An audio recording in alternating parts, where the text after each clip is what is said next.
کہنے کو ہم بہت سے لوگوں سے ملتے ہیں، ہنستے ہیں، بولتے ہیں، خوشیاں بانٹتے ہیں، لیکن ہمارے اندر ایک دنیا ہے جو ہم کسی سے شیئر نہیں کرتے۔ Welcome to episode 8 of becoming her era series. آج کل ہر کوئی مینٹل ہیلتھ کی بات کر رہا ہے۔ ڈپریشن، انگزائٹی، باؤنڈریز اور ٹاکسیسٹی جیسے ہم سب کی کہانیوں کے ہیروز بن گئے ہیں، لیکن آپ نے کبھی نوٹس کیا ہے کہ ہم نے اس کی اصل وجہ کیا ہے؟ ہم یہ سوچتے ہیں کہ جو بھی چیز ہمیں برا فیل کروائے یا ہماری خوشی کے اگینسٹ آئے گی وہ ہماری مینٹل ہیلتھ کے لیے برا ہے، اس کو اپنا دشمن سمجھ لیتے ہیں۔ یعنی کوئی ہم سے اختلاف کرے، روک ٹوک کرے یا ہمیں ہرٹ کرے تو ہم فوراً کہتے ہیں کہ وہ ہماری بات نہیں سمجھتے، شی از ویری ٹاکسک۔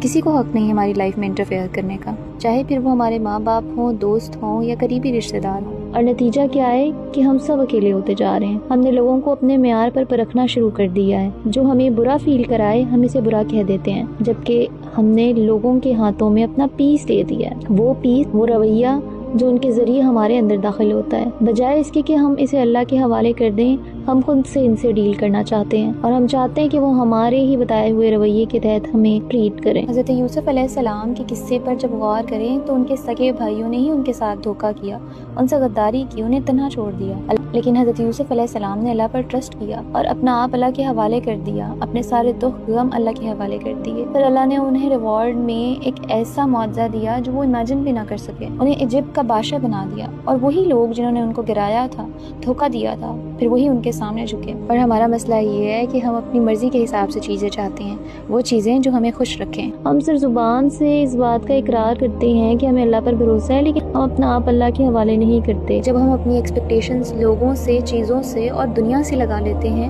تو دراصل ہم وہ سکون جو اللہ نے ہمارے دلوں میں رکھا ہے ہم اسے ریپلیس کر رہے ہوتے ہیں دنیاوی چیزوں۔ پھر لوگ تو بدل جاتے ہیں، چھوڑ جاتے ہیں، ڈس اپوائنٹ کر جاتے ہیں، کیونکہ وہ انسان ہیں، ٹیمپرری ہیں، انسرٹن ہیں، مگر اللہ وہ تو ہمیشہ رہنے والا ہے۔ تو اگر آپ کبھی ٹھوکر کھائیں اور ٹھوکر کھانے کے بعد آپ یہ چیز سمجھ لیں، آپ نے رکنا نہیں ہے، یہ سمجھنے کا وقت ہے، اپنے آپ کو اور اپنے دل کو اللہ کے حوالے کر دیں، اور اللہ کے پاس ہی دلوں کا سکون ہے، اور اس کے بعد اللہ آپ کو جس ریوارڈ سے نوازیں گے آپ اس کا سوچ بھی نہیں سکتے۔